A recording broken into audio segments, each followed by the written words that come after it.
উচ্চতায় মাত্র ২ ফুট, নেই হাঁটার ক্ষমতা, বন্ধুর কোলে চেপে রেজাল্ট নেই, অবাক নয়ন।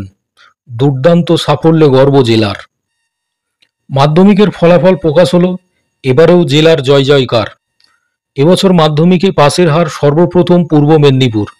শতাংশের হিসাবে তা ৯৬.৪৬%। মাধ্যমিকে প্রথম হয়ে তাক লাগিয়েছেন উত্তরবঙ্গের রায়গঞ্জ করোনেশন হাই স্কুলের ছাত্র অদ্রিত সরকার। তার প্রাপ্ত নম্বর ৯৯.৪৩%।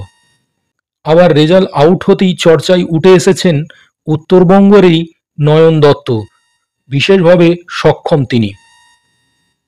মাধ্যমিকে তাক লাগানোর রেজাল্ট নয়নের।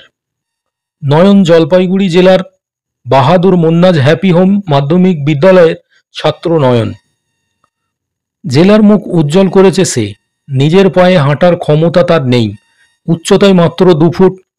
তবে তার শারীরিক প্রতিবন্ধকতা কোনোভাবেই ছাপ ফেলতে পারেনি তার রেজাল্টে। ৭০০-র মধ্যে ৫৫৩ নম্বর পেয়েছেন তিনি। নয়ন এক কৃষক পরিবারের সন্তান। নিজের পায়ে হাঁটতে না পারলেও তার বল বন্ধু রাকেশ শর্মা। তার কোলে চেপেই এদিন রেজাল্ট নিতে এসেছিল।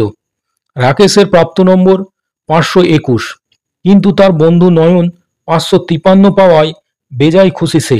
বন্ধুর আনন্দে তার আনন্দ যেন দ্বিগুণ হয়েছে। একজন দিব্যাঙ্গন পরীক্ষার্থী হিসেবে নয়নের ফলাফলে অবাক সকলে। ছাত্রের সাফল্যের নয়নের স্কুলের প্রধান শিক্ষক বলেন, ওর জন্য গর্ব হয়, আমরা সবাই গর্বিত।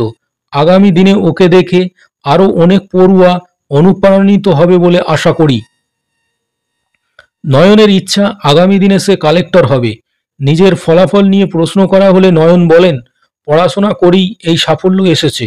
প্রসঙ্গত, এবারে পরীক্ষার ৭০ দিনের মাথায় মাধ্যমিক পরীক্ষার ফলাফল প্রকাশ করা হলো। শুক্রবার সকাল ৯টায় সাংবাদিক বৈঠক করে মাধ্যমিকের কৃতীদের নাম ঘোষণা করেন মধ্যশিক্ষা পর্ষদের সভাপতি রামানুজ গঙ্গোপাধ্যায়।